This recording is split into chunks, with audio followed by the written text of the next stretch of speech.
Thank you. This afternoon, the lawyers for Julian Assange were tearing apart the so-called assurances, the revocable assurances that the US is now claiming that they can put forward. The assurances that Julian will be treated fairly, treated well in the prisons in the United States. He will get medical help and all that. Now, I just want to remind people that in the magistrate court, they had all the opportunity to actually voice such assurances. They did not. On the contrary, they went on the defense. They said that for the prison system in the United States, they said that so-called special administrative measures, which basically equals solitary confinement, which basically equals torture, and for Julian in his condition, death. That the SAMs were not that bad at all. They also defended AGX Florence, Colorado, the most notorious prison in the United States, where Julian might end up in.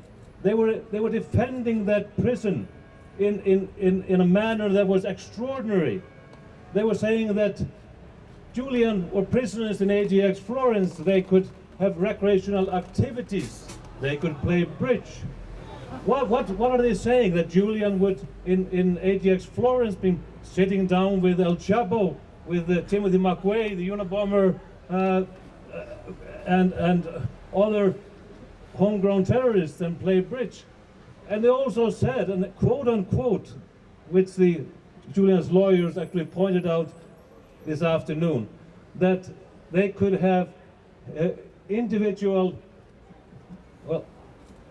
recreational activity in their own cells. What does that mean? They are throwing people in cells and keeping them in there for 22 to 23 hours a day, only an hour outside the cell, in another cell with nothing in it. That's what waits Julian on the other side, on the Devil's Islands, if he is extradited. That cannot happen. The judges here have only two choices. Basically uphold the decision not to extradite Julian Assange, or de facto give out a death sentence. That cannot happen.